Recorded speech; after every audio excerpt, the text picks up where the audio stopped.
In the mid-1990s, Chrysler had a peculiar obsession. They were churning out concept cars like a man in a casino who couldn't stop pulling the lever on a slot machine. Some hit jackpots, like the Viper, which became a genuine icon, while others simply vanished, remembered only by the sort of people who own stacks of car and driver magazines and talk about cab-forward design at dinner. The Dodge Venom, unveiled at the 1994 Chicago Auto Show, sat somewhere in between. It wasn't quite ridiculous enough to be forgotten, but it wasn't brilliant enough to be built either. Instead, it became one of those what-ifs, a neon that decided after one too many tequila shots that it was going to try and be a Viper. Now, the Dodge Neon was not exactly the sort of car you'd expect to be the foundation of something called the Venom. In fact, calling the Neon venomous is a bit like calling a marshmallow spiky.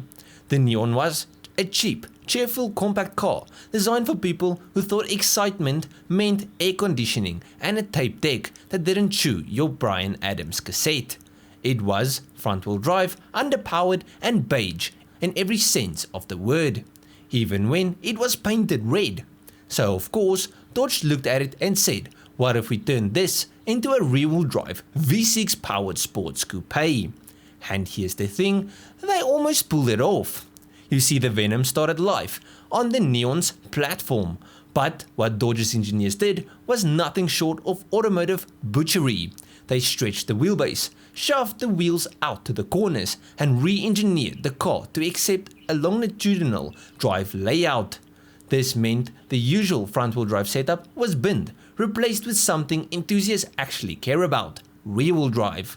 The heart of the beast was a 3.5 litre single overhead cam V6, borrowed from the Dodge Interbred and Chrysler Concorde, family sedans with the personality of a fax machine.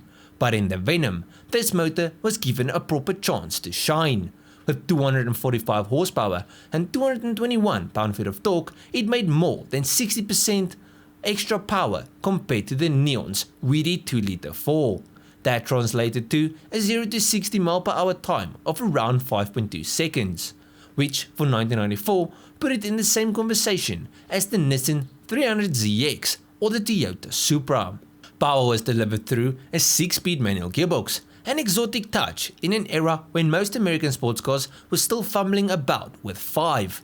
Dodge wasn't just trying to build a quick Neon, they were building a junior Viper. Now Chrysler, in the 1990s, had this thing called cab-forward design.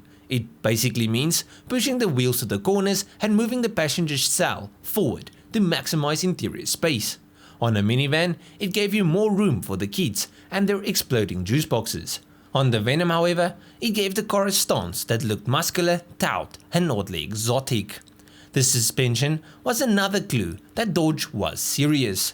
Double wishbones at all 4 corners replaced the economy car struts, while disc brakes with ABS sat behind the wheels. In an America still addicted to solid rear axles and drum brakes, this was almost European.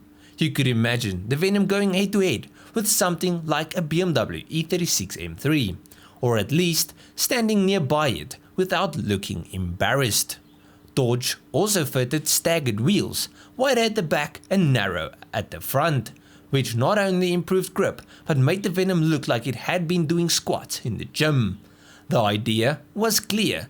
This wasn't a dotted up Neon, this was a purpose-built driver's car. The long hood, short deck proportions were classic sports car, while the flared arches and white stance screamed aggression.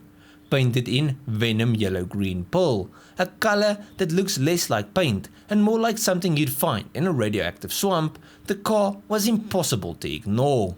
The styling cues were unshamedly Viper-esque. The front fascia had the same wide low snout, the side profile featured smooth flowing lines, and the rear looked tight and purposeful. But unlike the Viper, the Venom had a roof and a cabin that didn't look like it had been borrowed from a tractor. It was exotic without being impractical, flashy without being ridiculous. So why didn't Dodge build it? On paper, it made sense. The 1990s were overflowing with Japanese sports cars like the Supra, the RX-7, 3000 GT and even the 300ZX. America's answer was basically the Corvette, and if you were being generous, the Camaro. Dodge had the Viper, yes, but that was a six-figure sledgehammer. What they lacked was a middleweight fighter. The Venom could have been that car. But Chrysler, being Chrysler, decided it wasn't worth the risk. Maybe they worried it would cannibalize Viper sales. Maybe the accountants balked at the cost of re-engineering a Neon into a sports car. Or maybe they realized that slapping a 3.5 litre V6 into a compact coupe was good for headlines, but not for production. Whatever the reason, the Venom ended up exactly where so many American concept cars go, the history books, and probably the Crusher. And this is where Dodge missed the boat. Imagine if the Venom had reached showrooms in 1996 or 1997, priced just below the Supra. It could have given Chrysler a genuine foothold in the affordable sports car market, something they've never really managed. Instead, the Venom was filed under cool names we'll never use again. Today the Venom is a forgotten footnote, overshadowed by the very car it wanted to emulate. The Viper became a legend, the Neon became a punchline. The Venom meanwhile sits in that strange twilight zone of concept cars that were good, but not quite good enough. But let's give it some credit. The Venom proved that Dodge's designers were willing to experiment, to push the envelope, to see how far they could stretch an economy car platform. It foreshadowed the company's later willingness to build wild performance-focused machines like the Charger Hellcat or the Challenger Demon. In some ways, the Venom was a spiritual ancestor to today's muscle cars that should not exist but do anyway. Had it been built, the Venom might have offered America a rival to Japan's 1990 sports car golden era. It could have been the bridge between Neon and Viper, between practicality and lunacy. But instead, it remains a what-if, the Neon's cooler brother that never actually grew up. But at the end of this video, please let me know what you guys think of the story of the Venom. And if you guys enjoyed this video, please leave a like and subscribe to the channel. Now if you guys did like this video, you'll most probably enjoy most of my other stuff, so just go through my channel, see if there's someone else to like. I'll check you guys in the next one. Cheers, eh?